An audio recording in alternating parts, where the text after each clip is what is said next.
Oh yeah, it just I wasn't sure. I wasn't sure if you had like.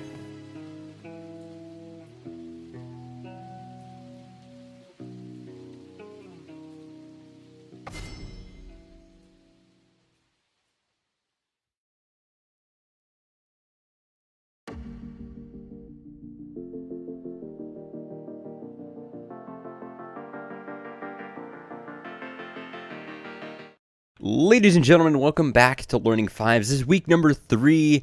This is the show match between Team Takedown and Team Tech Support. I am joined here. My name is Blaster Boy. I will be handling play-by-play for you guys tonight, and I am joined here by Epic Death Guy, which the overlay does not reflect. I will get that fixed up in just a moment. But welcome, Epic Death Guy. This is your first time casting with Learning Fives here. We are already into picks and bans, though, so I don't want to hold this up too long. There's some pretty standard bands coming out here so far.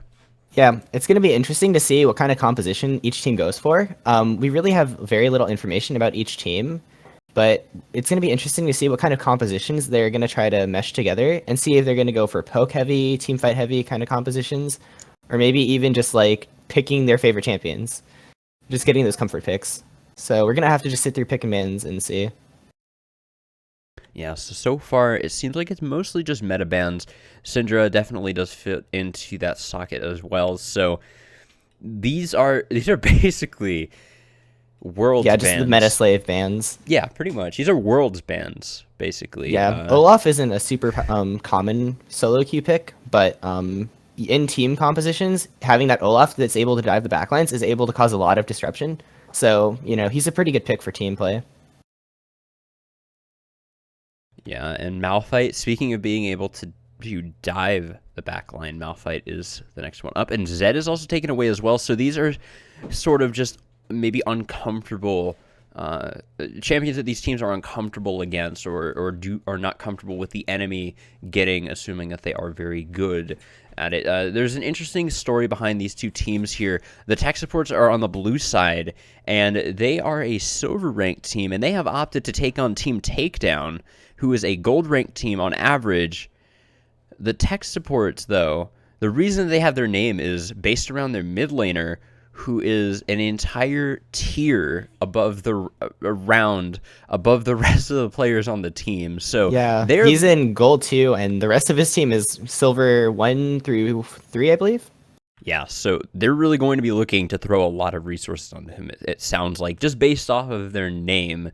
It's going to be kind of like a sort of TSM situation here potentially. But Braum is the first lock-in here. The timer is ticking down for Team Takedown to pick up these next 2 lock-ins for themselves. So Yeah, this will be pretty Braum, really good interesting. team pick, able to protect his team really well, and extremely good team fighter. The red team picking up the Jin Lee Sin. Jin is a really good. He's a really good laner with a lot of burst, but he has low mobility. So if the Braum is able to just land a Q or an ulti on him, the Jin is going to be just a sitting duck. Yeah, actually, for the sake of correctness, Wondering has just corrected me. The tech support is actually gold in 3s, so Oh, it does so not apply at all. They still want to throw a lot of resources onto him, though, as their name would suggest, but he is not an entire tier above the rest of his team. That's 3's rank. So, yeah, this Jin, though, as you said, at least in coming through as well. Now there's 2 more picks from the tech supports here. It'll be interesting to see what they lock in. Hecarim is pretty strong. Caitlyn is very common at the moment as well. Caitlyn Braum seems like yeah. a pretty good lane. Yeah, really strong lane. If Braum applies the Q, since Caitlyn has that long range, she's going to easily reapply the passive of Braum and get that target stunned. So if Jin gets hit like the Braum by the Braum Q, it's going to be even worse because of the long range threat from Caitlyn. Also, touching on that, maybe we should start learning 3s for the tech support. Yeah, possibly. That could definitely be an option. Although, I mean, being that high of rank Bad in joke. I'll 3s. get out already. um, Yeah, Hecarim. Let's touch on this Hecarim pick real quick. So, he's I think it's a good pick against unexperienced teams, and because he can just run through teams, cause havoc. So if the red team, team takedown, I believe, does not peel the Hecarim off properly, he's just gonna run through their team, and they are pretty squishy with the Rumble Ari pick. So that Hecarim is gonna be able to do a lot of damage and just get people going everywhere. It's gonna cause mayhem. yeah, definitely could be an issue for this Jin, as you said, kind of a sitting duck in certain situations. This Braum and Hecarim will be some pretty decently key players to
bit here. It depends on how the fight goes. If Lee Sin misses his Q, then he's basically hopeless.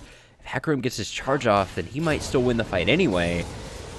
I don't really know the damage values for Hecarim too well early on. A lot of dueling going up in the top lane, though. Yeah. Both top laners almost at half HP already. So, Irelia, if she's really low, Lee Sin could even just come in for a dive and just clean her up. No, diving in Irelia is risky because of her equilibrium strike, I believe. Yes. Is it her E? So she's going to be able to get the stun off if she's low health. So that could easily be turned around. But if they play it right and, you know, she wastes her stun or something on a target who's out of the turret range, then they could easily get a kill. Yeah, it will be pretty risky to do that, though, like you said. And in addition to that, she is able to heal up decently well while just farming a little bit. And there's natural regen over this amount of time, this block of time that Lee Sin is still farming his jungle and trying to clear and get to the point where he can gank. Also, it's only going to be level 3 or 4 for these champions, so diving is pretty dicey. And to top it all off, that's a corrupting potion in the pockets of Freshie she's Q, got so a the lot corruption of potion sustain, and her sustain from her W. Ooh, the school going in. Nothing too eventful, though. No. Looks like everything here is going to be pretty standard. Irelia getting poked under the tower. A slight CS lead already for the Rumble, though, so that's something that you might want to keep track of. You see that he's already, you know, a full minion wave ahead of her, so that's a pretty big deal. Yeah, I mean, when you can count the number of minion waves that have spawned, and, like, just a little bit more than one hand, being an entire wave up is definitely big. Noxie coming into the mid lane, though, going in onto tech support. Good flash away from that charm. And he will be able to get out, but not without costing both of his summoners. So that's an advantage to this Ahri of Kumi. Already in this mid lane, good first gank from Noxie. Yeah, and Noxie's going to now want to look at that lane, because Annie, without her summoner spells, Immobile Mage, while she does have CC, he can easily camp that lane and re-gank it over and over and just apply tons of pressure to that lane, and possibly snowball the Ahri and get her a kill or two. Yeah, and it seemed like the catalyst for that gank was really just a lack of vision from the Tex, so, I mean, he didn't have the ward down quite at that moment. It didn't seem like the Lee Sin looped very far around anyway. Tox taking a bit of damage from Freshie up in the top lane here. And Noxie looking for a lane gank possibly on Freshie. Now Freshie is very far under the turret, but if he does overextend, it's an easy kill for team takedown. Sorry, but it looks like Noxie's just gonna back, so Freshie's making it out safe. Yeah, so but he canceled the recall, and Freshie's pushing up.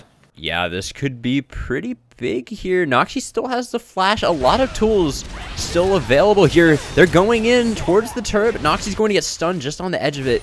Just close enough to be taking some turret shots there, and that will be enough to deter them. The flash is burned from Freshie Q, though. So not the best result. Not exactly the result they were hoping for, but still a good one nonetheless. And a clean escape for Freshie. Sonder taking some damage down bottom as well. So this lane is going pretty interestingly. We already saw some aggression from this Braum. We've seen some attempted aggression from the Nautilus as well. Neither of them have really panned out too much. And now Freshie going in the top lane with Filth coming in. I think it's how it's supposed to be pronounced. Apologies if that is completely wrong. Let's go Biff. Let's go with that. Sonder going in the bottom lane, looking for a bit of an engage. The hook just goes a bit wide, but here comes Kumi with the Spirit Rush, but no more mana available. The charm flies wide. Nautilus can be stunned. Oh my god, didn't get the stun on Nautilus. Just barely limping under as well, and Tyra is also going to be able to get out. Biff is going to die to the Grump here. What is going on anymore? This is just a disaster for really all and a pause teams. coming We got out. a pause coming through. Maybe that was due to the Hecarim's death to the Grump. I don't really know, but that bottom lane was absolutely insane. Everybody stepping away with just a sliver of hell so close to getting caught out. Yeah, so I'm going to go over what happened there a little bit and why I was freaking out about the Nautilus. The Nautilus walked under the tower range, and he had 3 stacks of Braum's passive on him, Yeah. so which meant the next auto attack or Braum Q that hit him would stun him. So if Caitlyn turned around and took one extra auto attack when Nautilus walked under the tower, there was just a little window of time where she could have stunned the Nautilus under the turret and gotten that guaranteed kill. So close. Jhin didn't use his heal, which a lot of discipline on that, not wasting his summoner. But, you know, Ahri using both summoners, Nautilus using exhaust, a lot was blown in that bot lane attempted gank. And if we look at the tech supports, only the Caitlyn heal being used from that gank. So pretty nice for them, actually, getting a large summoner advantage there. Yeah, so in this case, both of the mid summoners from Kumi were burned on a roam in an aggressive use, and that's arguably a bit better than using them defensively to thwart a gank, but I mean, the results end up panning out kind of the same. Kumi just kind of narrowly gets away with very little health, and nothing really comes of it aside from that. There's no real benefit gained from Team Takedown here overall. I would actually say that it was negative for them. They burned 3 summoners for the one from Caitlyn, and, you know, we see that Annie actually has a slight CS lead now, 7 CS up on the Ahri. And while Lee Sin was able to just farm mid and get some free money, you know, that's still not ideal. And normally this would be worse for them, but since the Hecarim did get executed, he's not going to be able to push the advantage and just get more farm, you know, to equal it out a little bit. So it's not as bad for Team Takedown, but it's still not ideal at all, not getting, you know, any kill in the bot lane there. And it's interesting that they went for the Braum, actually. If they just focused the Caitlyn, you know, maybe they could have bursted her. I don't know if there was no opportunity for, you know, any skill shots or any CC to hit her. But they just decided, let's get the Braum, you know, try to get that tanky support, and didn't work out for them. So, yeah, I mean, we're still in this pause here. We still have a little bit more time. It looks like they're about ready. Okay, perfect. I see Ready's coming out in the chat, so right, should awesome. be back in a second. Yeah, so how do you think that this mid lane will pan out from here? Both of the mid laners have burned all of their summoners. However, Kumi hit 6, you tried to use them aggressively, ended up not getting anything, now down in CS, and has no ultimate either. Do you see the Annie being able to solo kill Kumi here at all? Do you see... It depends on what she the Ahri buys right now. Needlessly large rod, very big buy, very aggressive. Wait, refunded? Oh yeah, it's back. Okay. 4 health pots too, though. 4 health pots and 2 pink wards. Is that I see? She has a lot of consumables. Yeah. Maybe could have just gone for like a refill potion, or maybe even corruption potion at that point. But yeah, Annie has the potential to all in now because she has no defensive stats really. But she does have health pots, so she will be able to sustain through the lane, no matter what. Just infinite sustain with those health pots, basically. So, if Annie can get a gank from the Hecarim, they could potentially 100 to 0 her, because she has nothing, and Annie's summoner spells are coming up sooner. Annie almost has her flash up, already has her ghost up, and Ahri still has nothing. And Tox taking a bit of damage here from FreshyQ, going in with a pretty nice Blade Surge and Equilibrium Strike to get in. Not quite a stun, but you can't take that when you're winning the trade a lot of the time on Aurelia. Having to pick up that Phage first, or not having the most punch behind these autos, behind these trades, there is a stun. Unfortunately, not too much coming out in the positive for FreshyQ here. Tox is able to do quite a bit. Leech Your Creature taking a bit of a beating down bottom as well, but overall, there are some trades, some glimmers of potential action, but nobody really following through. Yeah, a lot of back and forth, super close fights, but, you know, no one actually getting the decisive blows. Although up in the top lane... Ooh, FreshyQ fighting with Tox here, dropping the ult, but so does Tox, and that is just going to be FreshyQ getting deleted by Tox. Very slowly deleted, though. Yeah, not having the burn. flash up, not able to flash out of the equalizer, and taking all of that rumble damage over time, just melting the Irelia away. Yeah, unfortunate for Freshy. Yeah, I feel like that was really nice positioning there from Tox to take that fight, honestly. Even though he walked into a stun, perfect position for the equalizer, abusing the lack of flash from that Irelia as well. We're not going to see a blue buff handoff, interestingly enough, for the tech support, so... Bith will be picking that up for himself. Yeah, you mentioned the equalizer and how it was well positioned. He actually positioned it against the wall, so Irelia only could walk right, and that Mm-hmm. just allowed him to just sit on him and just chase him down and melt him away while Irelia was scrambling to get out of the equalizer. So really well positioned actually. Like really good fight. A little bit of misplay from Freshie, you know, getting in that position to just be smudged against the wall in between a rock and an equalizer, I would say. Yeah, I mean it works. It works out there. It fits. Well done. Going back to these lanes again, Bith showing himself near the mid lane, going to be cleaning up a ward and just using that pink ward that the tech supports have put down. And that's going to be a very efficient one because Kumi is not really able to aggress quite that far. He's not able to dip that far into the jungle. Noxy actually on the bottom side of the map here, not shown yet. There's an engage on the top side as well, but right now, Bleacher Creature and the School are the focus. There is a flash away from Bleacher Creature and the hook onto School. Engage from Bith coming in. Noxy locked down for a second. Here's the Bromstuns finally coming through, but the tech support coming through from the mid lane, the roam all the way down. Flash and Ghost burned. And it's enough to pick up Sonder. Freshie Q melting away in this top lane as well. And that looks like is going to be all she wrote down in the bottom lane for the most part. Beautiful roam from Tex. He's able to support that fight very well. Yeah. And contributes quite a lot. Yeah. So for the confused people out there, Tex is their mid laner, and their team is also Team Tex support. So kind of making the team around Tex, I would say, for them. But yeah, really nice roam. Kind of a really drawn out fight. The Braum had a nice ultimate there, which stopped the Lee Sin from jumping in immediately. So that bought just enough time for the Hecarim to buy even more time for the Annie to come over and then just win the fight for them.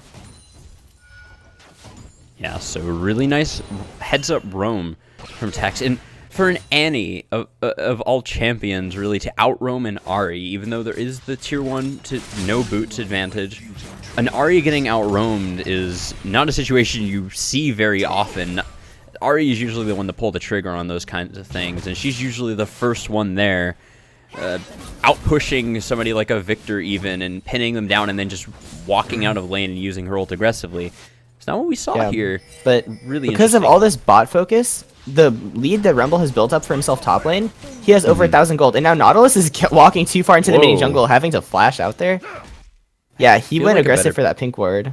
I feel like, yeah, the main catalyst for him not being able to take that was actually just the lack of the push from Tyra, and that's just, I mean, that's not really a fault necessarily or a negative thing. You just got to be aware of where your lane is positioned and whether your ADC can help you or not, because if Tyra helped there, he would be missing out on CS, and Bleacher would not be. So even if they don't get anything from that, it's just a better fight for the tech supports here. And Tox kind of baiting Freshie Q in. Noxy with the beautiful kick and the cleanest Q you will see. Side of Platinum. Freshie Q will be going down eventually. Burns the flash, but it's just not quite enough, but it is enough to get Tox to flash after him. So and then also Sonder realizing that, okay, well, wait, I don't actually, he actually tried to roam mid without knowledge of where the Hecarim was and their Lee Sin being shown topside. That was actually a really aggressive roam. If Hecarim counter ganked there, that could be bad for him, but nothing really happening out because of that. But it does look like Sonder is really set on making a roam, actually.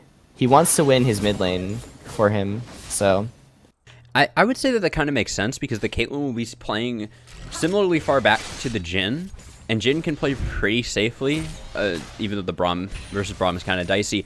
Nautilus isn't really going to get all that much done without the support of the Lee Sin. We've seen these brute force engages try to happen. They either haven't panned out at all, or they've been started successfully and then just not work. Oh, but the roam coming down from the Ahri and the Lee Sin. Here comes Kumi coming into the bottom lane, landing a beautiful charm. The School going to be able to flash away, nearly escapes. The Unbreakable goes up, but it's just not enough as Tyra finishes the job with a great curtain call.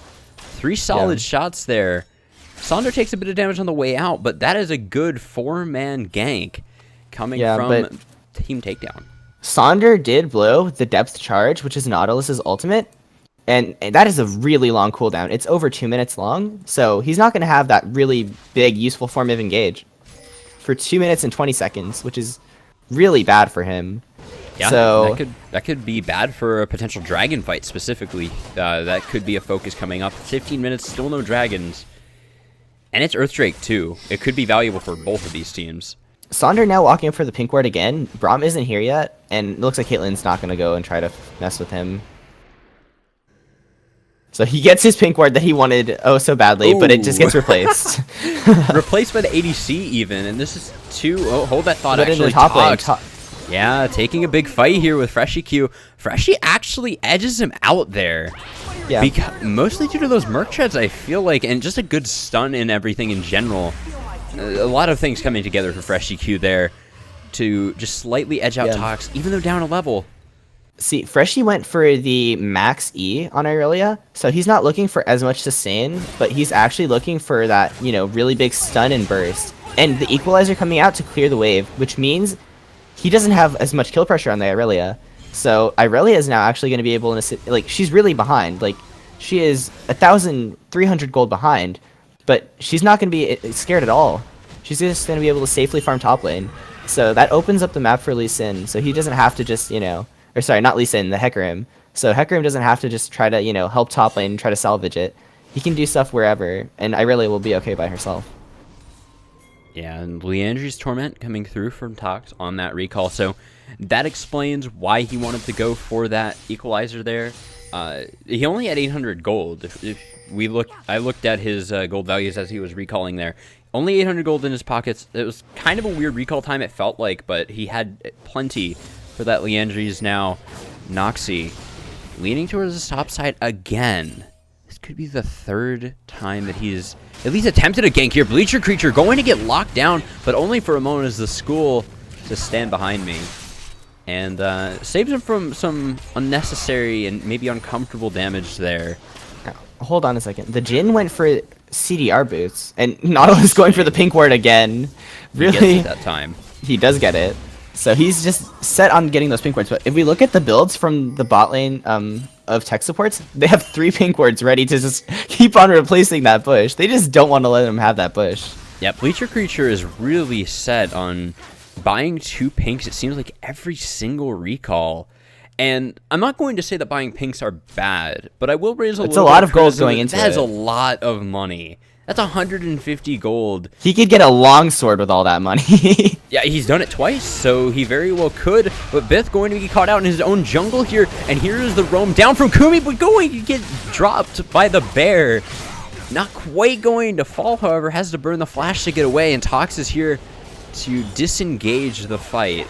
I don't know if you saw what happened with the Annie there. She flashed over a little corner of the wall so she could get there faster and ghosted. So Annie actually used both summoners there if you didn't catch that. Compared to the one from Ahri. So Ahri's going to be able to have more mobility in the mid lane because she has her ghost and her ultimate will be up soon. So Annie's not going to be able to make those huge engages with the flash tibbers, you know. The ghost flash tibbers, I guess, in this situation. Yeah, the ghost can be very much valuable in a lot of situations. Now, this bottom lane coming from Team Takedown, they're roaming up to the mid lane. Bith is here, but extremely low. This is not the fight that he wants, but he's just juking absolutely everything, but cannot dodge the depth charge, and that results in last shots. Again, someone getting over-aggressive for a pink ward. The pink wards this game, people are getting over-aggressive. Don't go clearing those pink wards if you're not actually able to safely get them. If there's people missing, and you don't have a team that can easily support you if you do get caught out, you should not be going for those aggressive pink wards that are near the enemy base. And now they're going to lose a mid turret. But oh, School going to be flashing in for the ult, and there's the stun dropped on the Noxy as well, but they're not quite able to finish him off. He gets out, but the turret lives as well, so as I said, the best commitment, but they are going to go for the turret, and they're not going to get it thanks to an amazing flash ulti from the School, preventing them from getting it. But yeah, people this game just the pink wards, the pink wards war, I would call it. Yeah, that's definitely been the source of a lot of casualties this game for certain. And it's just going to keep getting crazier and crazier over these pink wards. First turret just fell yeah. because of top lane. Rumble's been pushing in Irelia all game. Minions have been chunking away at that turret, and they actually do get that gold. It probably would have went to them anyways because the mid lane, there wasn't any real threat of them losing that first turret gold. Sorry. But the cash out has come out now, and they're going to have that extra chunk of money to buy even more damage because looks like no one on their team really wants to go tank. Lee Sin is even going a little more damage heavy. And they do get that mid turret, and now maybe a kill with it too. Is going to get caught out here, loses about all of his health before he can even really retaliate. No stun charge, and he's not going to get to. He's not going to be able to charge one up at all. So he does fall. Now the school playing aggressive in the bottom lane, but getting a bit poked out by Tyra, has to back off. And now this blue buff will be passed off to Kumi. Yeah, I want to say that the bot side of the map for the tech supports has actually pretty good vision control. If you look, they have a nice line of wards set up, and it is getting cleared out a little bit right now by Tox, but you can see on the minimap that there's a nice little line throughout the jungle. It's a little bit stacked. They have a little bit of overlapping vision, so, you know, some vision maybe could be spread out a little more so, but they do have a somewhat good, you know, line of wards, which is now getting cleared out as Team Takedown is setting up to look at that Mountain Drake. Or maybe even just the bottom turret. Just brute force it down in front of the tech support's faces. Yeah, I mean, there's not really going to be very much they can do, honestly. Bith is not in a very good position right now, going for that tank Hecarim as well. So he's kind of filling a role that's missing in Team Takedown's composition. And actually here is an engage. Sonder going to get dropped almost instantly, but he does not quite fall. A little bit too tanky for them to be able to deal with him there. Fresh EQ going in onto Tox, but gets charmed up over the wall. Beautiful skill shots all around from Kumi and Tox. And that's going to be a second clean kill. The school just melted way too quickly. And now they're going to be focusing on this bot turret. This could very easily snowball into a dragon as well. They already have the numbers advantage just from how quickly they committed resources and how they distributed them, not even counting the 2 kills, the 2 bodies that they took off the map.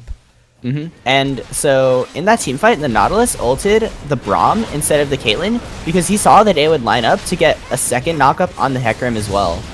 So he did that and then made it so Rumble could land a nice equalizer on both of those targets, and it got them 1 kill. They almost got the Hecarim as well, but they get 2 objectives off of it, so it was a pretty nice ultimate. A thing to point out is Caitlyn went for Swifty boots, and Jhin went for the CDR boots, the Lucidity boots. So boot choices are quite interesting from both teams. I guess Jhin just wants to be able to flash more and heal more to get away from that Hecarim and the Annie, and Caitlyn just wants to kite more to be safe. I mean, that's maybe the mentalities behind it, but maybe not the most optimal choices. Not getting the raw stats that they need. Jhin actually normally does like to itemize towards the boots of swiftness, so he's able to kite a lot. He doesn't need the the movement speed as much as a normal ADC would. Yeah, if we take a look at Jin's stats, he has 26.12-ish CDR at the moment. So he seems to have scaling CDR runes, and the boots, and the CDR boots, and the Ghost Blade so that's quite a lot of CDR. If he committed to full CDR, actually Bith going to just get knocked right back into his jungle. Is not where he wants to go though. The ult almost gets him out, but it's not quite enough. And School getting charmed, but running away. Yeah. Not quite enough damage from the Ahri there, but they're moving up to this Baron like they want to take it down. It's only 23 minutes. They don't really have a good comp for this either, aside from the Rumble, but they're melting it so quickly with this Earth Drake. This could be a breaking point, though, for either of these teams. Bleacher Creature caught out by Kumi, but he's not able to finish it off. The Baron goes down on the backside, and now Kumi is in no man's land, going to go down to Fresh EQ. Guaranteed. Bleacher Creature picks up the kill in the end. Fair enough. Tex is able to get out. It's a Baron buff kind of thrown away for no reason, but it's still a Baron buff on 4 members at only 23 minutes, and that is a huge landslide win for Team Takedown. Yeah, so I think that Kumi saw that Caitlyn was walking up, and he said, hey guys, their Caitlyn is by herself in the front. We can make a pick, and we can turn this and just win a fight. But I think the rest of the team decided, no, we're going to Baron, and Kumi was not on the same page as the rest of them. So some slight miscommunication coming out there. But if we look, the Rumble, 5 kills because of that pickup on the Hecarim. He's getting pretty scary now. He's going to be able to throw that equalizer, and I mentioned that Team Tech Support has the better team fighting, looking at compositions, but that Rumble is an amazing team fighter, and he's all that they need now. They can win team fights 5v5 straight up against Team Tech Support. Yeah, and this is looking like a great and pretty clean victory overall. Sorry, the Tech Support. For Team Takedown. Yeah, So I said far. Team Tech Support. It's the Tech Support. It's Yeah. fine. It's all the same. It all makes sense still. There's only one tech support in this game. The Tech Support. The tech support. The school though. Is going The to get school burned getting down caught out. here. Yeah, he's going to have to flash away, and well, I mean, nothing else big traded there at all. That's a lot of wards in one bush, though. Of wards, I gotta yeah. say. They really wanted to watch him when he was running away. And they really make sure that they have control of that bush. They clear out that pink as well. Now they're moving down to the bottom lane, trying to use these Baron buffs and this Mountain Drake to pick up this turret, but they just don't have the waves for it. They don't really have the comp to allow this either. They're just all so short range. They need some picks first, or at least one, to really break the hold from Team Tech Support here. And they're just not going to find it, so they're going to roam mid instead. Now they're going to opt for the out-rotation play. Yeah, so if we look, they do have a lot of vision. Besides the 3 wards all stacked in the one bush. I think one was replaced, but now they're pushing down mid, and they have decent vision of bot lane, sorry. So it looks like they're going to try to push down mid and try to get the turret, and if they can't, they're going to rotate down bot lane, clear out the jungle, and maybe make a pick of the enemy team disrespects them and transitions poorly. I like the idea here on paper, I feel like, but I'm not sure if this execution is really the best. They're going to be able to The get execution wasn't the best, but they did get the minion wave up, and they are going to be at least able to chunk the tower out. It's already dropping 1/3 HP. Yeah, and they're going to be able to take it down very low here. Not picking it up, so not getting the gold and, the map pressure from it. But although they did sacrifice the top lane, if we look at that, the turret isn't going to die, but it will get really low, and they're losing all that CS up there. So they're going to get the turret. It was... and initiated as well. Fresh EQ left the team here. That's a great equalizer onto Bleacher Creature and the Tex. And we have the that's teleport from going to Freshy, but be- it's cancelled. He's just leaving them. Whoa, Bleacher going to get sniped out as well, and Tex is going to get shot twice. 2 shots for each of the carries from this curtain call of Tyra.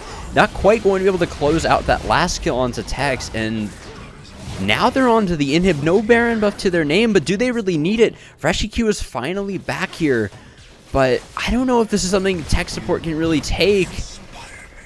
This shouldn't be something Team Takedown really goes for either, though. This is a really strange situation. We see that, Could go sour real fast. There's an Earth Drake respawning in 10 seconds, so they might want to just take the Earth Drake back. Yeah, it looks like a ping was sent on it, although that was from Team Tech, or the tech support. I take it back. Well, that is But what looks they're like going they're for gonna go- nonetheless, yeah. though. Yeah. Looks like they're going to go for the dragon. Probably back, reset, clear out mid lane, and then the top lane actually has a very large minion wave because of the way that minion waves work. The top wave from the blue side crashed into the red turret, and then the red turret killed those minions, and then the red minions rallied together, and now you see a giant There's push a from the top lane. steal from What? Biff onto the Earth Drake. The Tibbers is dropped, but to no avail. He doesn't hit anyone, so the engage is botched, but the steal is good. And tech support live another day, and they even elongate the game a little bit further by denying that bonus objective damage. They could make a push from this too, because this is on the back timers of Team Takedown. This is when they don't want to be fighting. Yet they're all just abandoning this mid lane. But Two I people don't will know be if able tech to defend support. it. Yeah, I don't know if tech support can push this out fast enough. They might be able to. Oh, the Rumble using the equalizer. That's just him saying, no, we're not going to fight you for the next minute or so, but you're not getting our tower. Yeah, makes a lot of sense to see that coming out. He has the Rylai's, so the Rylai's with the Leandries can do a lot of damage just off of that Flame Spitter, honestly. You don't... The equalizer is obviously way stronger than anything else in Rumble's kit. That's kind of the point of the ultimate. However, still going to be able to do work even without it. But this might be the engage. They're trying to pull the trigger right here, right now. Bleacher Creature is the focus, but he's not going to quite burn down. Bith gets pulled in, and he's just barely going to die to Tox. Saunders just tanking all the way. Yeah. And this is a good push through mid. And it looks like they're planning on cracking the mid lane open as well as the bot lane. Now, Annie had to stay bot lane. CsTechz had to stay bot lane because there's super minions, and then Freshie went top lane to get the giant wave up there. So they probably should have just conceded one turret, but because the Hecarim died there, they get an inhib, and now they're maybe even looking to close out the game. Yeah, I mean, they have the tools to do it. They only need these 2 ults, really. The Flash ultimate from Lee Sin! Noxie going in with the clean Lee Sin plays. Freshie Q trying to desperately pick up the pieces here, but he's not going to be able to do it. The Tex is the last remaining carry for this team. Bith is not able to do anything. Tanky Hecarim, as I said before, now with a super minion. Oh my gosh. If I was Caitlyn, I would understand why they call Lee Sin's ultimate Dragon's Rage, because that would make me rage. Clean, just styling on him, Noxie. Getting those points for team takedown and closing out game 1. Pretty clean game, all things considered. 14-3 for team takedown as they take down their opponents in the tech supports. So pretty good performance from them. It could have been a little bit quicker. The steal was definitely, I mean, just a mistake. But do you think what can Team Tech Support look at going into this next game to try and pick up the pieces, to try and improve their chances, if nothing else? I think that they need to look for champions that have ways of escape. If we see the Irelia and the Annie that have, very little ways of escaping besides their summoner spells, and then the Hecarim who, he has to either have the ultimate or you just run away. I mean, and that's pretty predictable. CC can hit him while he's running away. Caitlyn, a very, squishy, not super mobile ADC, not super safe, but she does have range on her side. I will give her that. And then Braum, kind of just a frontline, whatever. Their team, not super mobile, actually. So, if, Team Takedown is able to run towards them, hit that CC, they weren't able to run away. Mm-hmm. So, maybe pick more champions that are a little more forgiving, Irelia is not super forgiving. If you get behind on her, you're kind of shut out. So, maybe look for a safe, possibly a ranged top laner, like a Gnar or something that can team fight well as well. The mid pick, Annie isn't super bad, so maybe just putting a little more resources into the Annie, because she didn't do poorly either. They just have to change up their game plan a little bit. Make sure that the top lane stays safer. That the Annie actually did do well with what she was able to do, the few things. So maybe try to just get Tech on a good roamer so he can make plays around the map. And then hopefully try to mitigate any leads that Team Takedown can get. All right. Well, we will have to see what exactly happens in the picks and bans for game number 2 here. Do not go anywhere, guys. We will be right back with more Learning 5's action. Team Takedown versus the tech support will continue right after this.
So he's not a super fast machine gun artillery cannon, just a regular artillery cannon.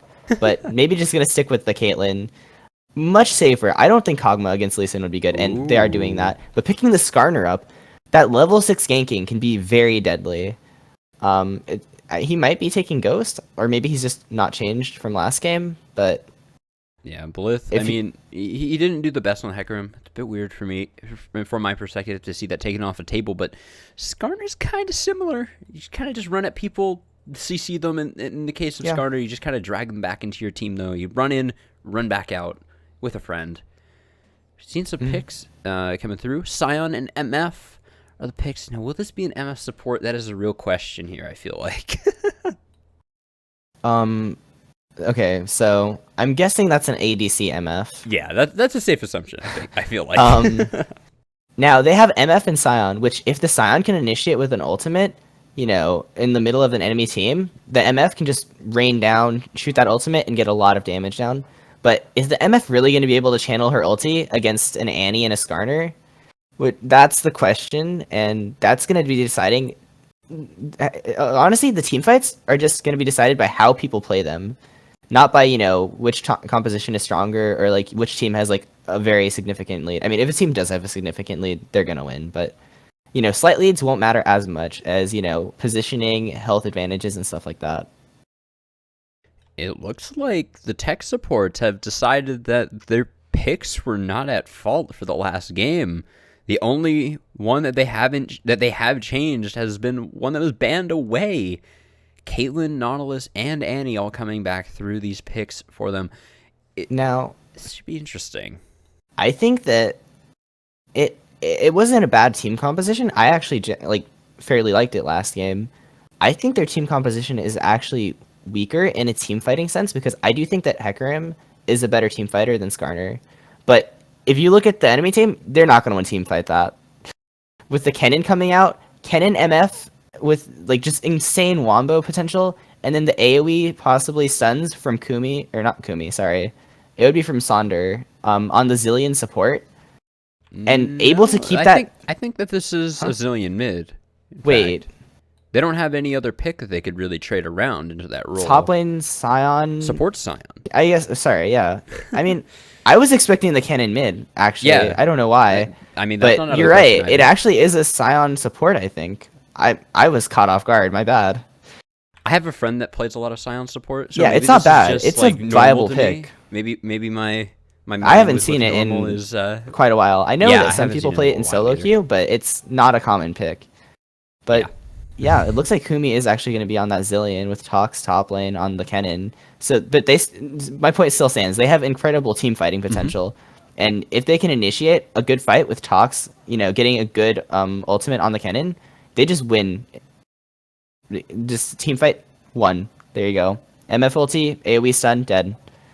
But we see Freshie actually picking up the Vladimir instead of the Irelia as the last pick for them. So, I mean, while they don't have as much damage, actually, they have a lot of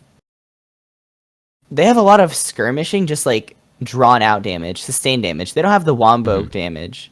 So if they can somehow disengage, which they don't have amazing disengage, honestly, but if they can disengage it, it's pretty likely that they could actually just keep the fight going and win it.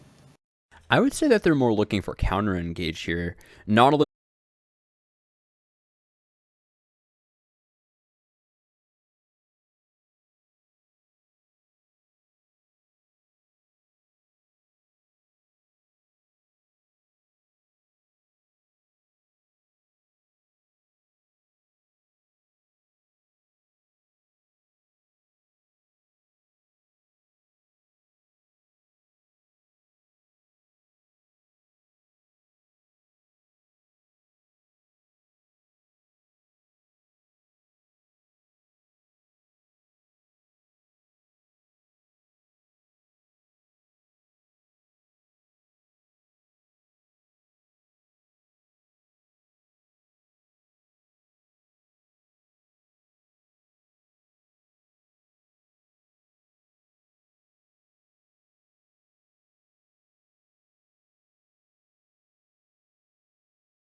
look for something top lane.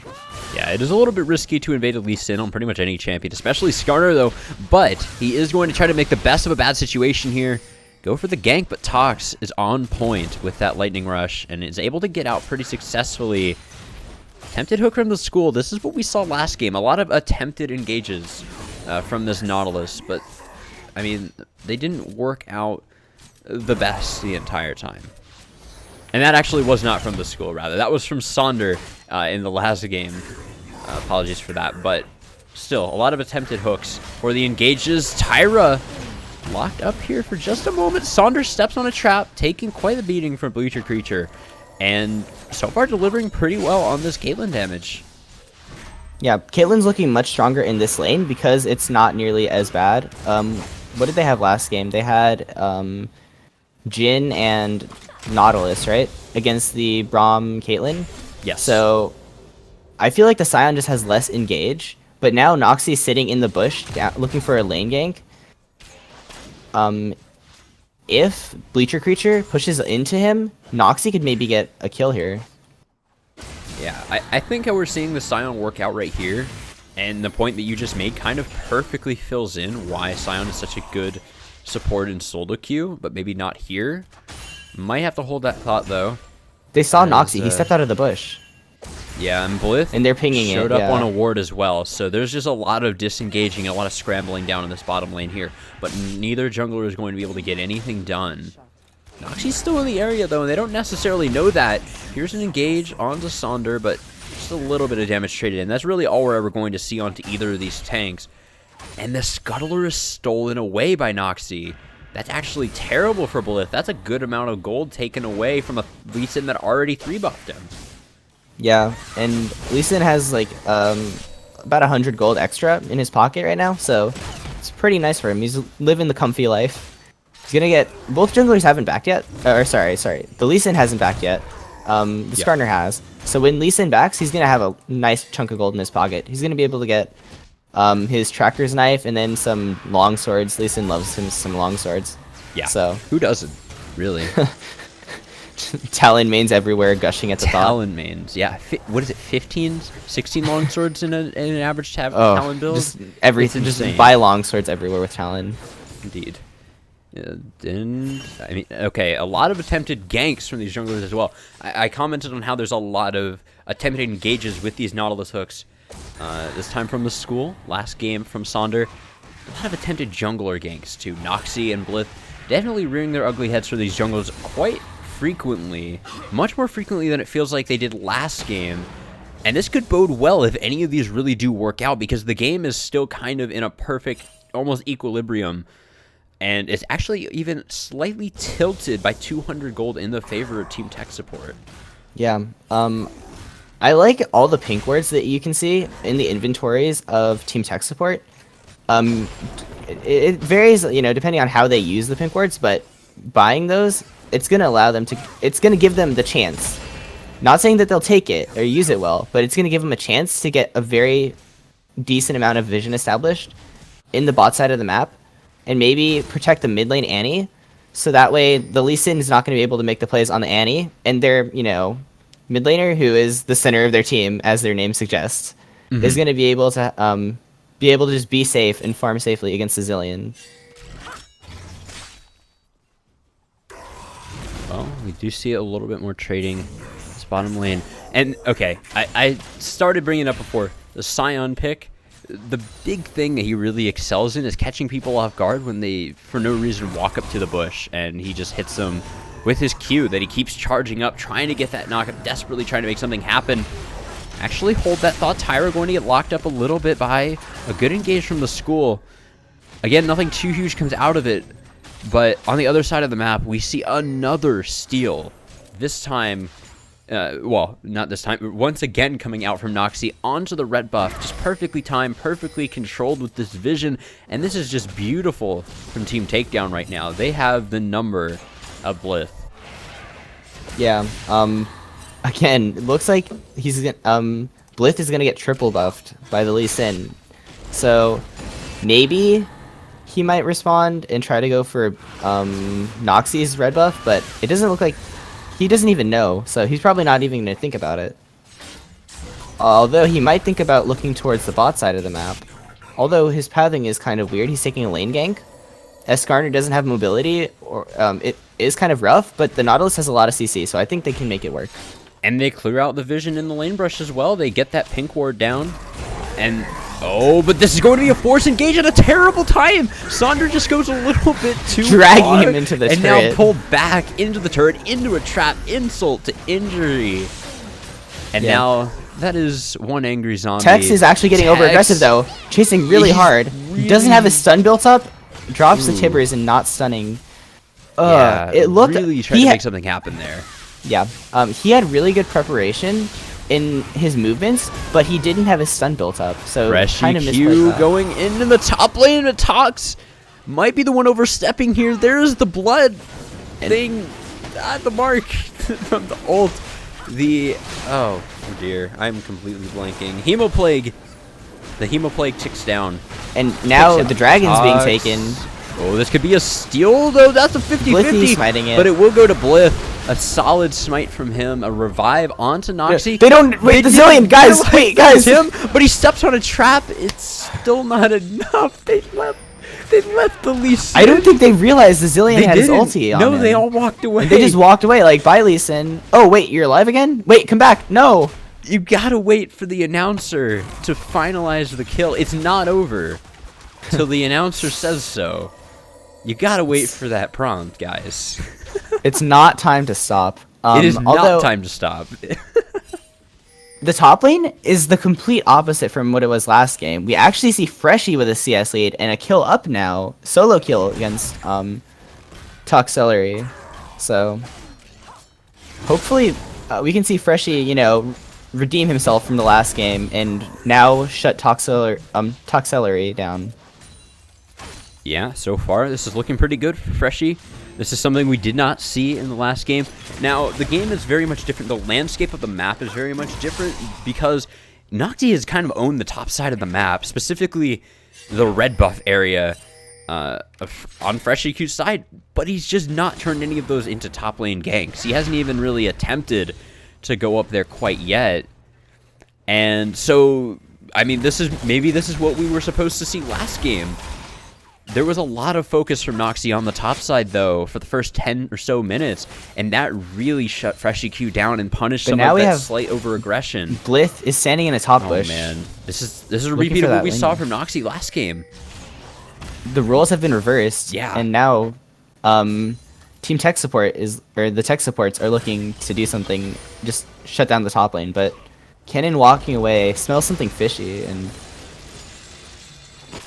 but still, CS lead going over to Freshy. He's roaming down towards mid lane though, and the Annie is Annie's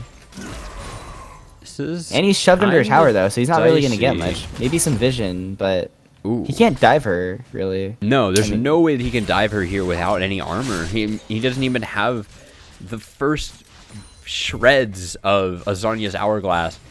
The Zillion can certainly keep him alive, but is this really what they want Tox to be doing with his time? I don't know about this. They're getting a little bit of damage on the turret, but they're not even going for that too much. They just kind of waste quite a bit of time for Tox there, I feel like. They don't get anything in return. Yeah, so, I mean, everything is pretty, I mean, there's a favor for the tech supports this game. They do have a nice early lead. But if we look at the CS numbers, the big glaring issue is the MF is about 30 CS up right now. The CS is going to be equalized a little bit by Caitlyn getting some extra CS here. But then it's just going to be in front of the tower for the MF when she gets there. Oh no, MF's taking a long time by. Never mind. She's going to miss some farm. But I mean, basically, that's what we see for, though. the advantages for the tech supports. I keep calling them team tech support. The tech supports have their advantage in Freshy on the top lane, while the MF in the bot lane has a decent CS lead, although the gold is equalized because of the kill. So just a nice little lead for the tech supports, like I said before. And this is giving them their opportunity to tie up the series and end the game, the best of 2 1-1. That could certainly be something. This would only be the second 1-1 that we've seen in 2 sessions. We saw one, I believe, last week, and we did not see one all last session or before last week. So this would be certainly something, especially in a ranked mismatch like this. But this is looking like a pretty good situation right now for the tech supports down bottom. There's Blitz going in, the Skarner out on the Skarner ult. Tyra carried off to a faraway land. Now at risk of being stunned up, but the wombo combo CC is huge, and the CsTechz is coming in, but does not have stun again. Flash Tibbers, but it doesn't do anything. FreshyQ now diving Tox, going for the kill. One more auto is all he needs, and he's going to be able to get it in the end. The bottom turret will fall, however, so that will be a gold lead overall for Team Takedown. I don't know what happened with CsTechz there. CsTechz didn't have stun built up when he flash ultied, and when he took a Zillion bomb, a bomb was ticking on him. He walks into Caitlyn and chunks out the Caitlyn too. Tech's kind of misplaying on the Annie there. And that's the second time we've seen it this game.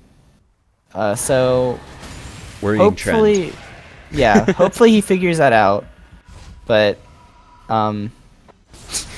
Jat, is that you? Was that Jat? Yes, that was Jat. It was indeed. I get your memes. You are not unnoticed. Yeah, I mean, we may have jumped the gun a little bit with saying this might be a 1-1 tech support. FreshyQ looking much better, but the question is, can he pull this together? That to the rest of the map? Yeah, that's the main thing here. I was just talking about this with somebody earlier, where a lot of people still think that carrying right now is being able to solo kill your laner 10 times over. But really, solo carrying or being able to carry right now is taking a lead from your lane, from a mistake, from some positive play that you've made, and spreading that around. You have to make sure that everybody gets a little bit of the wealth so that your entire team is effective later on, because it is a team game and much more team focused now than it used to be back in the day when solo carries were really a thing.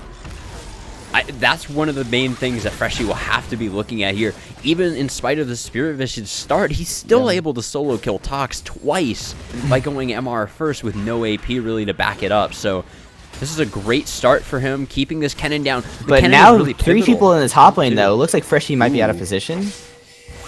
Yeah, he does have a few tools to get out of here, but the flash is not one of them. There's the stun, knock-up comboed. The kick is held by Noxy, and he has no way. Never mind, he finds a way to make it happen with the flash.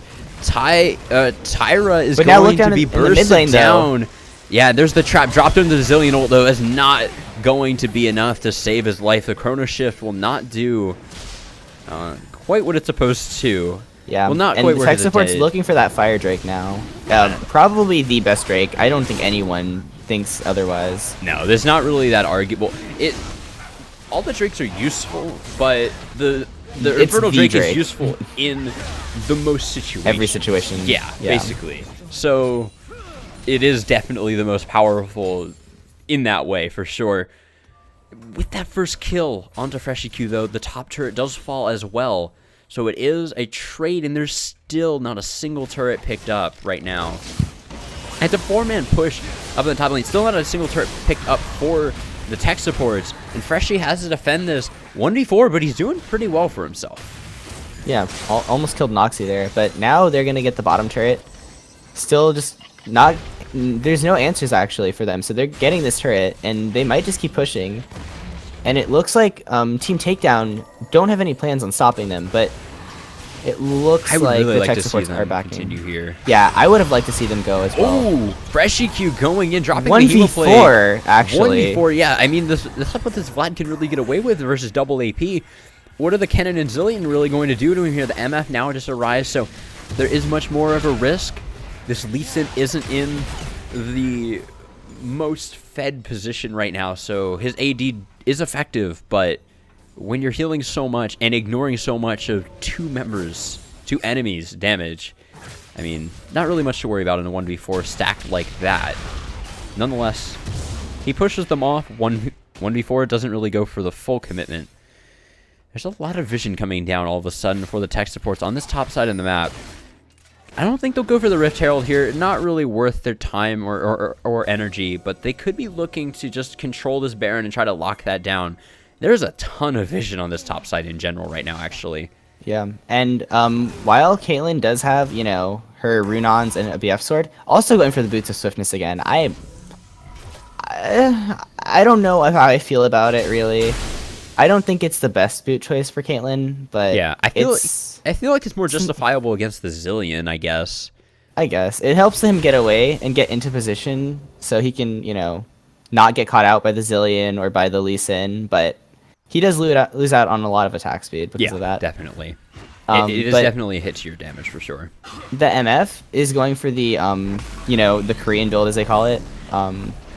And up in the top lane though, Sion Choo going in. I don't know what Sandra's really going to do here. Yeah. He's just going to slow down FreshEQ for a bit. But now Tox all alone in the river. He is certainly not dead here, actually. But Tyre might be the focus instead. There's another trap under the Chrono Shift, however, and that is a beautiful combo, always on point with these trap combos from Bleacher Creature. The response is you have to be really quick with those because the proc time on the trap is something that can throw you off sometimes. It can sometimes just cost you that combo outright, as it should. Were you giggling at the Lee Sin Q as well? Yes, I saw that. The Lee Sin Q'd in and then W'd out, which looks really funny. It's a BM thing for Lee Sin players to do, though. Oh, yeah. I do that all the time. You can get yourself killed doing that, so you might not want to do that. One time it's going to come back to bite you. Don't try this at home, kids. That's what we're saying here. Yeah, the tech supports actually have found a nice lead, actually. I mean, not a lead, but a way back into the game. They are still 2 towers down. You know, still down about 2,000 gold. But they have 2 Drakes, and they can draw this out. And even if their team fighting isn't as strong, they just need one fight to go their way, and they could potentially win this game. So it's not unwinnable. Yeah, they're in this game, and they're definitely going to make it hard. Yeah, and I mean, if we go down the line and we look at the differences from the last game, Bleacher Creature definitely did not do terribly last game, but both kind of got pushed around. The FreshEQ kind of got pushed around, and the Tex kind of got pushed around in lane as well. None of them really got too many kills without dying, and FreshEQ specifically ended up getting killed a lot early on in the lane last game. Completely different story here. Still deathless on this Caitlyn and on the Annie as well. So carry-wise, this is looking fantastic for the tech supports overall, and they seem to be in prime position with the picks that they're getting as well, with the types of mistakes that Team Takedown is making. I feel like that they do have a very good shot. I think the Tibbers dropped on the wave is a bit of an interesting decision, though. That is what just happened, correct? Not having that cooldown. Yeah, just using it. It's about a minute cooldown. I mean, the Drake is going to be up at that time, so while they won't be able to fight before the Drake spawns, as the Drake spawns, he will have that Tibbers, so it's not like they're going to lose much because of it, but it's not something that you ideally want to do. Yeah, it's sort of a good enough situation. Not recommended, but it's not going to kill you. With the major objective. Yeah, it's fine. Okay, this Lee Sin build is very much interesting. Noxy went for Warrior into Hex Drinker into Guardian Angel. That's actually, I really like that personally, because while they have the Zillion, so if he goes in and dies, he doesn't need the Zillion ulti, and if he dies, then he can have a Zillion ulti after that. Imagine having to kill the Lee Sin 3 times in a team fight. Do it against a Zac, and then you have to kill him 8 times. Oh man, that sounds like a miserable situation. The school overstepping a little bit, gets just barely knocked up by Sonder with that. And now he's getting collapsed on. Noxy coming here, and kicking him away from his team. But clean kick with that, with the Sonic Wave follow-up, and that's a great pick onto the school. Terrible timing for that to happen as this Dragon does just spawn into Infernal Drake. Yeah. But there's so many teleport points for FreshEQ here. I feel like with the vision control as well, those lacking in the pit, this could be a fight that they could take if they really wanted it. They're just trying to be really conservative. They're going for the steal, not quite going to be able to get it. And now the tax falls. Bleacher Creature will be chased off. and he was going to actually fall as well. So they trade 4 kills for 1 turret and the dragon. They trade 4 kills and a dragon, 4 deaths and dragon rather, for a turret in the top lane. I don't know if they're going to be able to get to it, even if they do, and that's tier 2 for tier 2 down bottom. They're still not going to even it up. 2,000 gold in the bank for Team Takedown. Yeah, I don't like that. I think that they should have conceded the Drake because they didn't have a support. So at best, it would be a 5v or 4v5, which is just not something you want to opt into. It's winnable, but it's really risky, and it showed there they didn't have Freshie, so they initiated 3v5 and they just got sweeped. So I think personally they should have conceded it and cleared out the waves, so that way they didn't lose any towers afterwards. So they'd at least trade a tower for a Drake. But now they traded a tower for a Drake and a tower, which isn't what they want. Freshie Q going for the all-in the top lane with that Proto Belt. Drops the Hemo Plague as well, so he commits a lot to that. This is an interesting Caitlyn trap layout, I gotta say. I'm not sure how much I really like it, honestly, just because the spacing in between isn't... Yeah, they're able to walk through it. Yeah. Especially the smaller targets, the Kennen, you know, the Lee Sin's pretty small too. Not going to really be blocking them that much. I think he should be blocking off the jungle entrances, in my opinion. Yeah, I mean, some of the major engage options here really do come from the Kennen and Lee Sin, both champions that can just straight up flank you, especially when enabled by the Zillion. A lot of movement speed for them to zip around the corners. Yeah, we haven't really touched on that. The Zillion Kennen combo. Yeah. Zillion speeding up the Kennen just runs at you 5 million miles per hour. Proto belts into your face, ultimates, W's, everyone's stunned, everyone's dead. Plus MF ulti and E. It's disgusting. Those 2 members alone can win a team fight, so they need to find picks on that MF. Or even possibly the Kennen, which they have. You know, those are the, like, 4 of the 5 kills have been on those 2 targets. So, if the picks, hopefully they... If the pickoffs that we saw coming from Team Takedown before continue... Oh, but the Kennen teleport behind them! Yeah, great teleport coming in behind, and Saunders zoned him right into the Kennen. There's the bullet time dropped as well. Only the school will fall to that combo, but the Kennen ult is good enough on its own. A bit of a weird interaction there, trying to follow up in the end, but nonetheless, it is a great engage, beautiful usage of that single ward all the way behind the team from Team Takedown, and they're going to go for the takedown on this Baron again. It is still a 50-50 technically. Skarner is still alive, and they don't have the most ways to deny him entrance, and it's going down very, very slowly. No flash available, however.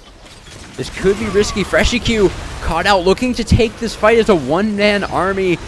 Tyre is going to be the focus. He will fall into that Chrono Shift, but Freshie Q now kicked into the middle of the team. Tox is nearly falling there, will finally go down. Freshie Q does not have the GA to keep him alive, nor the Zillion on his side.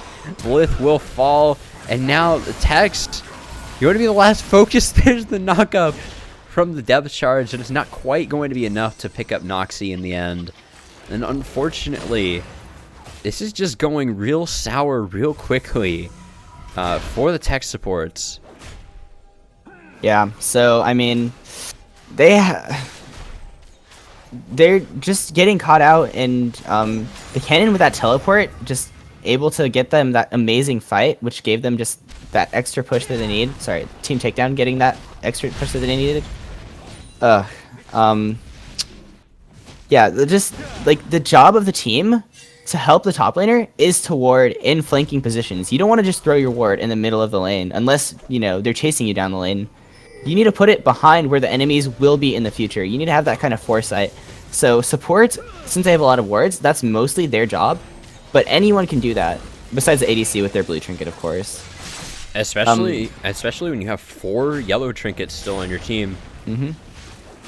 That's certainly something that's easy to do for the side of Team Takedown.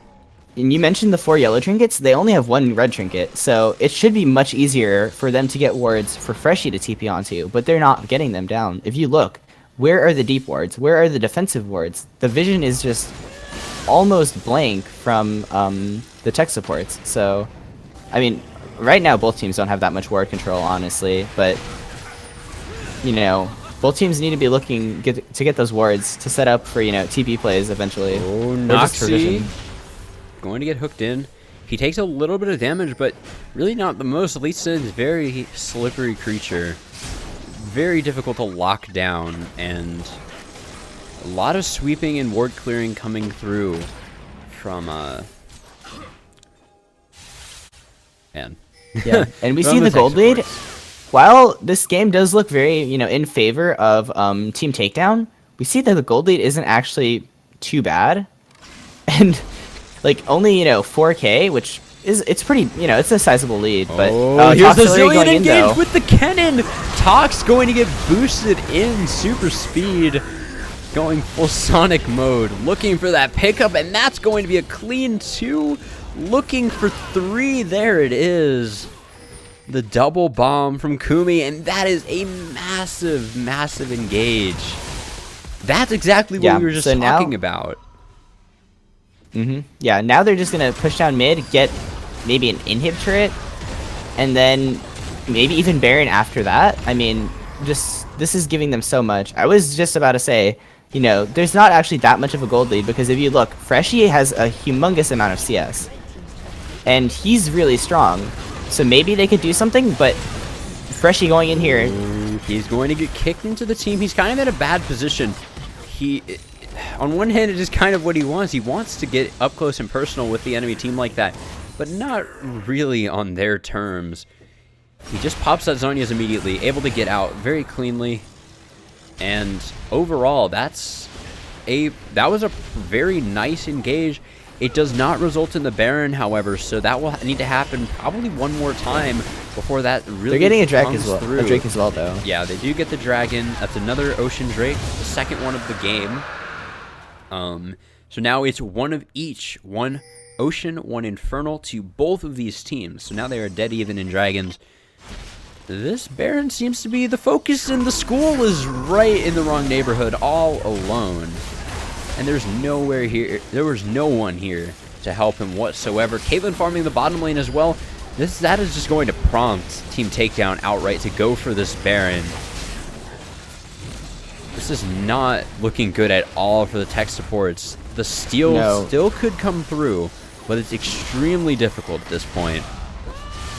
Kennen still has the ulti, plus flash. Actually just going to pull off entirely, and Blith is going to get pushed back, but FreshyQ finds these two carries all on their own with no one to really help them out. There's the Tipper's drop, but it only stuns Lee Sin and Sion. That's not who you want, and Tox is able to clean up this mess of a fight overall.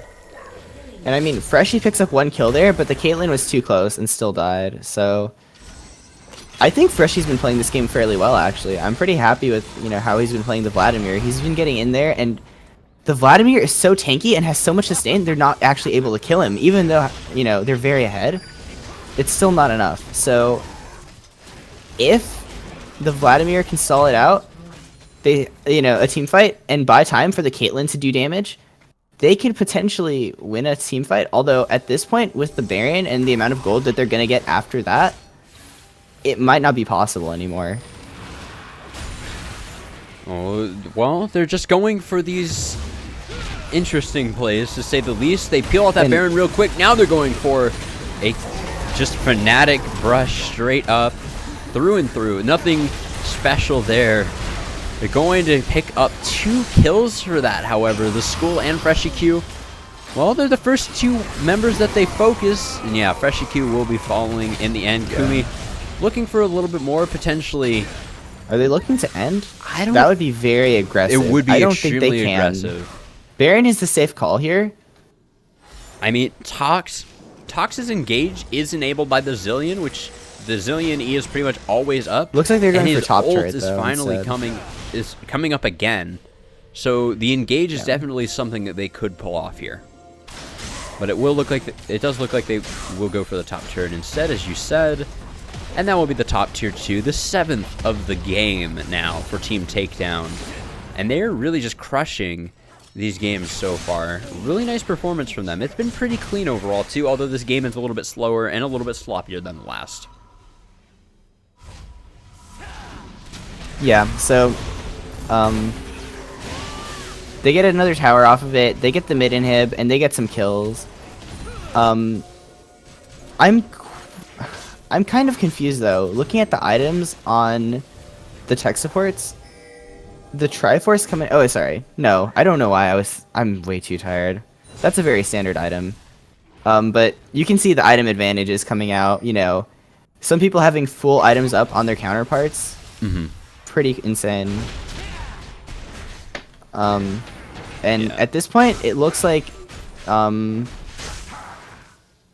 sorry, it looks like Team Takedown is just gonna try to close out the game. They're setting up wards around the Baron. You can see they have a ward, a couple wards deep into their jungle, but they're just gonna go for it without even really sweeping it out. This is really risky, actually. Yeah, I think that they didn't prepare enough for this, actually, and it could be turned around on them. This is a big risk that we saw a team take a few weeks ago, and the Baron was stolen away. Here's the teleport, making it very, very much obvious that there is, in fact, a ward in the pit. But now that's FreshyQ in the middle of the enemy team, all alone. He's not going to be able to drop too much, but there's the pull to keep him alive. Zhonya's as well. He heals from the Hemoplague, and there's the depth charge going to stop that MF ult, the bullet time immediately. However, Tox in the front line burns through the school, no problem. Tyre charging forward, empowered by the Chrono Shift. And that'll be enough for them to take the fight, but still not enough for them to take the Baron. They keep making these calls, and it's kind of risky, I feel like, to not just go for the Baron after you win a fight like that. But now they're just trying to go to end without it. It's good to not risk the Baron throw for sure, though. That is definitely a positive to take away from this. But look at Kumi. Not having the Chrono Shift. On the side. Sonder has been tanking 2 Nexus turrets for the last few seconds, so he's taking a little bit of damage here without Kumi, without their guiding light, really. The one that ties his comp together. They're not going to be able to go for the Nexus quite yet. But there's another Lee Sin kick. Noxy kicking the Skarner away with him. Himself along for the ride.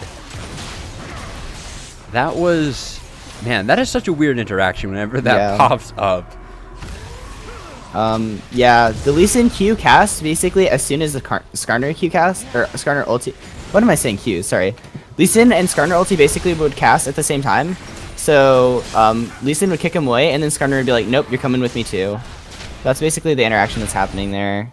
Yeah, I mean, even though Lee Sin ult does carry a little bit of a cast time, it is not a channel, so it is not cancelled by anything except for death. So it doesn't matter if you pull him all the way to your fountain. The kick is still going to go off if he clicked it before you CC'd him. So that's the interaction that we're seeing there, more or less.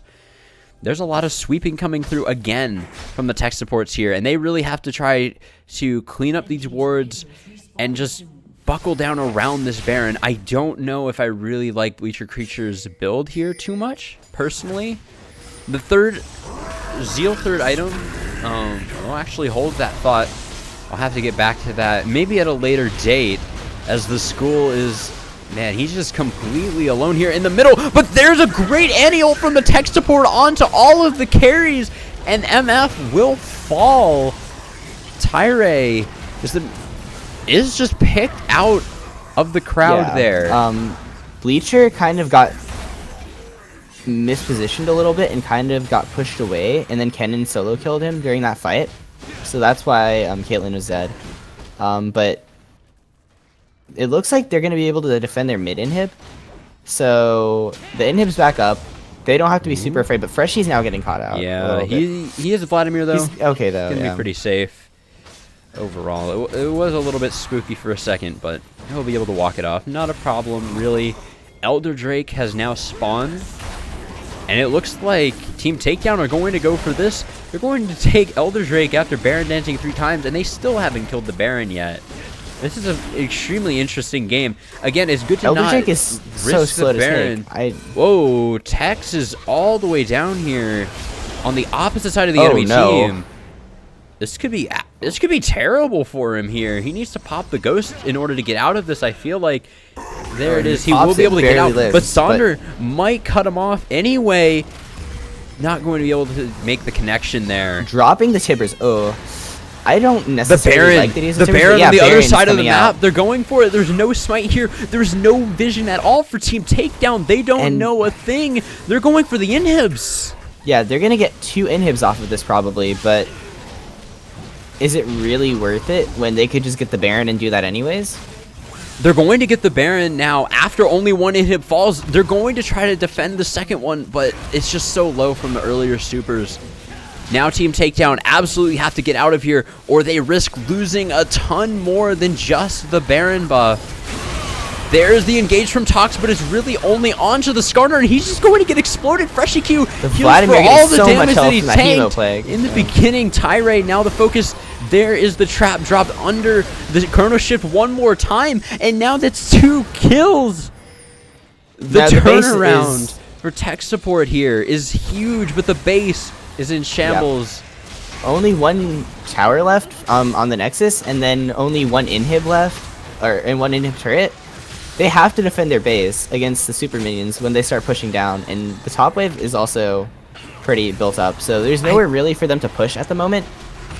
But honestly, they can't really do anything, because if they go for an objective, Lee Sin could potentially steal it. So Yeah. right now they just need to clear out, reset as much as they can, and try to just set up to hold their base. I feel like that they didn't get anything done anyway, and I don't think they would have anyway. But I feel like overall that was a little bit of a miscall from tech supports in the end. No, definitely. Sending They got the Caitlyn over-aggressive. back to base. I think sending the Caitlyn back to base instead of the Vlad was the wrong call there. That's specifically what I'm looking at. Okay. Now I don't. Elder Drake being attempted by Team Takedown. Will there be a contest? That's a question. And it looks like They see it. the tech They support, they are eager to answer that question. And Sonder actually wants to try to take this fight. Tox looking for the backline, but he's just going to get blown up again. Tox dying, not getting the cannon ulti. Again, Sonder now the focus, but they're all running right into the bullet time, but it's canceled so quickly. Tyree is deleted. Sonder falls And Freshie's in. chasing after Kumi and Noxie. Sonder falls in the zombie form as well, and there's the Chrono Shift almost topped off by the trap for one last time, but the base is still a disaster for the tech And it looks like they're supports. going to send Annie back to defend while they do the Elder Drake. Yeah, Caitlyn can they- melt through this, and she's got Absolutely. 2 strong tanks to tank it for her. But Lee Sin is still up, and Lee Sin has good objective control. His Q can help execute, plus his smite. It's risky with the Lee Sin up, Yeah, and but it looks Freshie- like they're going to have Freshie zone him off. This is really Good. good by Freshie actually zoning. extremely smart from the tech supports overall. They're going to be able to defend their base. They're going to be able to pick up the pieces here, and they're finding good fights. Tox is not ulted in the last 2 team fights. He's just never been allowed an opportunity, and that has been absolutely massive. But with all of that in mind, that is the major thing that you want to keep your eye on in these coming fights, because Tox has not gotten... He ulted in the fight previously, but it didn't hit any major targets. And then in this last fight, he just got completely exploded before it was even an option. And now look at the gold. It's equalized. Yeah, the big risk, though, I have to say, that I'm taking from this is that if Tox gets an ult off, this game could still end in Team Takedown's favor very, very quickly. 100%. Their team fighting is still phenomenal, and but it looks like there's actually still a glimmer of light for the tech supports to get back in this game and win it. This is the Caitlyn trap line I was looking for earlier. It's much tighter. It's impossible to pass. Although unless you step on when one. defending the turret, it might not.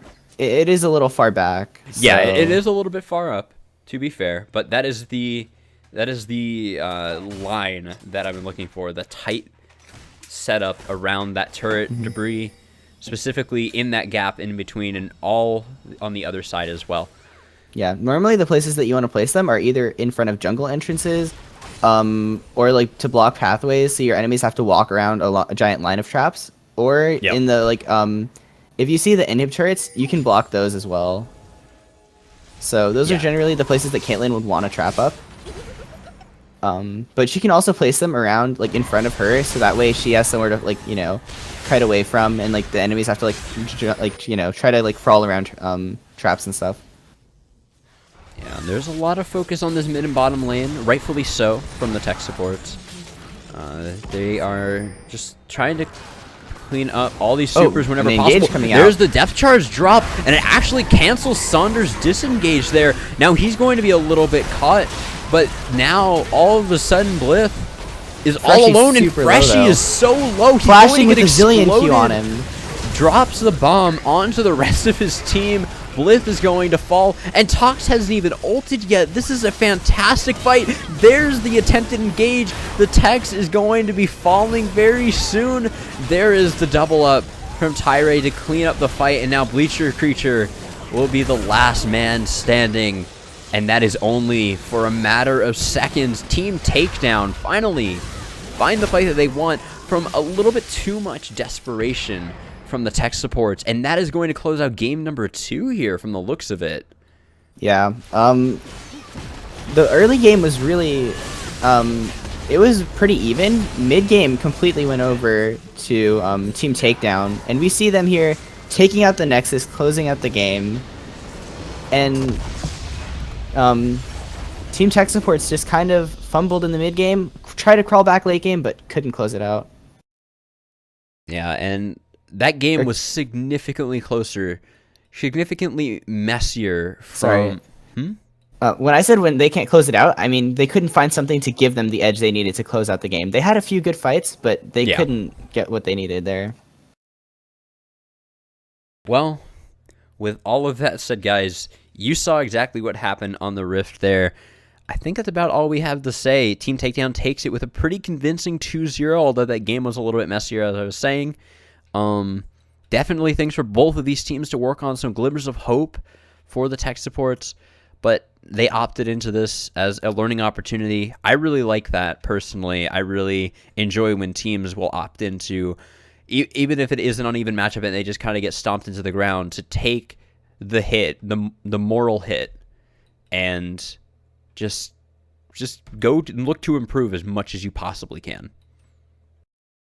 Yeah, whenever you have an opponent who's a higher skill level, playing against them will let you see the flaws in your own play so much more easily, and they will exploit every little thing they can find.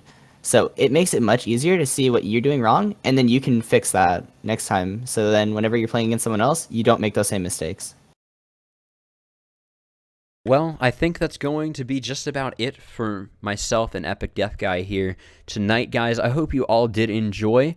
If you did, go ahead and hit that follow button on the stream so you can be notified whenever the Learning Fives program does go live. We have something pretty special. We have a tournament coming up at the end of this session, but we have a few more weeks of show matches first. Be sure, if you want to keep up with us, check out our Twitter, which is linked down below, and we have all of our social media, including our Discord, linked on there as well, so you can come and hang out with us wherever you do fancy. You can keep up with all of the most recent news and maybe even get signed up to get into the action yourself. But once again, that will be it for myself and Epic Death Guy here. Thank you so much for casting with me. I hope you guys did enjoy. Yep, and thanks to y'all for watching. Guys, we will see you guys next week.